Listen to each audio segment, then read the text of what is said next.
Corona संकट के बीच भी बॉर्डर पर डटे बीएसएफ के जवान। लॉकडाउन के कारण फंसे जवानों के आने का क्रम हुआ शुरू।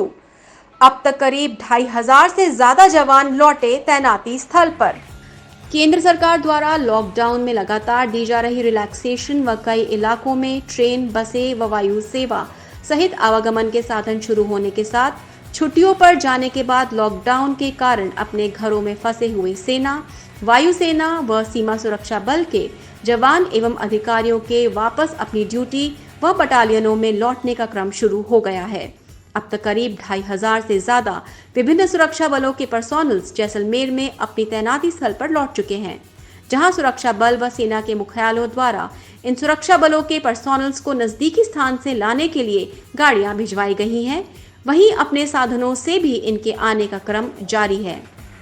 इन सभी सुरक्षा बलों व पर्सोनल्स के लिए 14 दिन के क्वारंटीन में रखे जाने के लिए अलग अलग क्वारंटीन सेंटर्स तैयार किए गए हैं। वहीं जिला प्रशासन के सहयोग से कई भवनों को तैयार कर इन जवानों और अधिकारियों को क्वारंटीन में रखा जा रहा है। इसी कड़ी में अहमदाबाद के हॉटस्पॉट से कोरोना संक्रमण रोकने के लिए आंतरिक सुरक्षा में तैनात सीमा सुरक्षा बल कंपनी के करीब 70 से ज्यादा जवान अधिकारियों के लौटने पर उन्हें सीमाजन कल्याण समिति के एक विशेष भवन में 14 दिन के लिए क्वारंटीन किया गया है। वहां बकायदा इनकी मेडिकल स्क्रीनिंग, जांच, सैनिटाइजेशन के साथ कई तरह के प्रिकॉशंस लिए जा रहे हैं। उन्हें काढ़ा आदि पिलाकर उनकी इम्यूनिटी पावर बढ़ाई जा रही है। असल में देश की सीमाओं की रक्षा में तैनात बीएसएफ के जवान, अधिकारी व सेना, वायुसेना के अधिकारी जवान जो कि कोरोना संक्रमण के दौरान केंद्र सरकार द्वारा घोषित लॉकडाउन से पहले छुट्टियों से घर गए हुए थे, लेकिन अब रिलैक्सेशन मिलने के बाद इनके वापस आने पर मूल तैनाती स्थानों पर लौटने का क्रम शुरू हो गया है। खासकर कि सीमा सुरक्षा बल द्वारा छुट्टियों में राजस्थान में अपने घरों में गए कार्मिकों को लाने खासतौर पर बसें व अन्य बीएसएफ की गाड़ियां भिजवाई गई थी। इनके अलावा आंतरिक सुरक्षा की ड्यूटी में गई हुई कई कंपनियों की भी वापस लौटने का काम शुरू कर दिया गया है। उन्हें भी 14 दिन के क्वारंटीन में रखने के लिए विशेष प्रबंध किए गए हैं।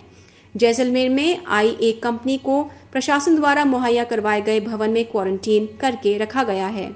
वहां पर सभी प्रकार के प्रिकॉशन लिए जा रहे हैं और सैनिटाइजेशन का विशेष ध्यान रखा जा रहा है। अब तक सभी जवानों की रिपोर्ट नेगेटिव आई है। कोरोना के कहर के बीच फिर अपना फर्ज अदा करने सरहद पर लौटने वाले हैं ये सिपाही सरहद के लिए फिर तैयार है। अपने घरों से दूर आ चुके हैं। 14 दिन के क्वारंटीन के लिए इन्हें जैसलमेर के सीमा जन कल्याण समिति के एक भवन में रखा गया है। आज 8वां दिन है और लगातार जो है वो क्वारंटाइन फॉलो कर रहे हैं। और आप देख सकते हैं किस तरह से जो है वो इन लोगों के लिए सोशल डिस्टेंस के साथ साथ ही मास्क, सैनिटाइज़र की व्यवस्थाएं की गई है। और मैं आपको दिखाना चाहूँगा और मैं अपने साथी को कहूँगा कि वो दिखाए कि किस तरह से जब कोई जवान अपने घर से लौटता है तो उसे सैनिटाइज़ किया जाता है।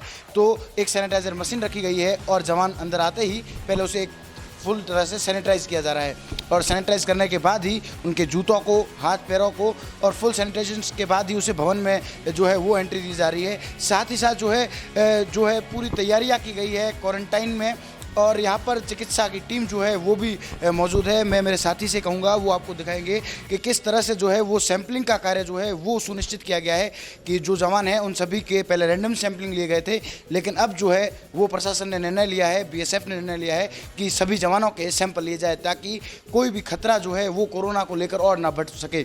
साथ ही साथ जो है हमारे साथ यहाँ अधिकारी है बीएसएफ के फर्स्ट लाइन ऑफ डिफेंस जो इस देश की रक्षा के लिए हर वक्त खड़े हैं और आज वो घरों से लौटे हैं और इस वैश्विक महामारी के कहर से जो है वो लड़ रहे हैं और साथ ही साथ इस देश की सीमाओं की रक्षा कर रहे हैं। किस तरह से जो है वो क्वारंटाइन किया जा रहा है, किस तरह से जो है आगे तैयारी है? सर हमें बस यहाँ पे 14 दिन के होम क्वारंटाइन किया गया है। हम अहमदाबाद से ड्यूटी करके वापस आए हैं। 14 दिन का जैसे ही क्वारंटाइन पूरा हो जाएगा उसके बाद हम अपनी ड्यूटी के लिए बॉर्डर में डिप्लॉय हो जाएंगे। यहाँ पे रहने के लिए आप देख ही रहे हैं कि हर तरह की सुविधाएं हैं। कमरे पर्याप्त मात्रा में दिए हुए हैं, हर जवान को बेड मिला हुआ है। आप इसके अलावा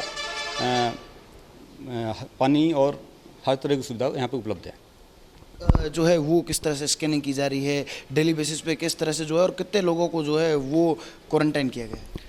यहाँ पे सर वाहिनी मुख्यालय के डॉक्टर साहब भी प्रतिदिन आते हैं और एक बार अपना स्कैनिंग करके जाते हैं और हमारे पास भी थर्मामीटर है। हमने भी सुबह शाम अपने जवानों का पर डे स्कैनिंग करते हैं।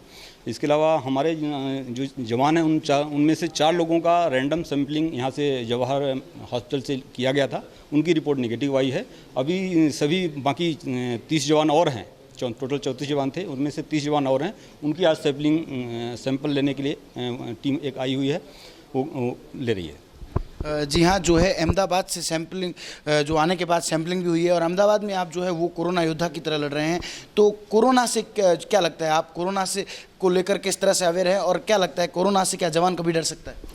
सर, हम लोग अहमदाबाद में लगभग 1 महीने की ड्यूटी करके आए हैं और हमें कभी भी डर नहीं लगा। हम रेड हॉट स्पॉट एरिया में डिप्लॉय थे और हमें तो बिल्कुल भी नहीं डर लगा। उसका रीज़न भी था कि हमने पर्याप्त मात्रा में प्रिकॉशंस लिए हैं, अपना माउथ कवर का, हैंड ग्लव्स का, हैंड सैनिटाइजर का, आपका जो डिसइंफेक्शन सोल्यूशन का, और साथ साथ काढ़ा और मेडिसिन्स का भी, या विटामिन सी, इस तरह की अपना इलेक्ट्रॉल पाउडर या कहिए ORS घोल, इनका भी पर्याप्त मात्रा में यूज किया है, परचेज किया और जवानों को खिलाया है, जिससे कि उनकी इम्यूनिटी पर्याप्त मात्रा में बनी रहे और वो कोरोना से लड़ सकें और कोरोना को हरा सकें।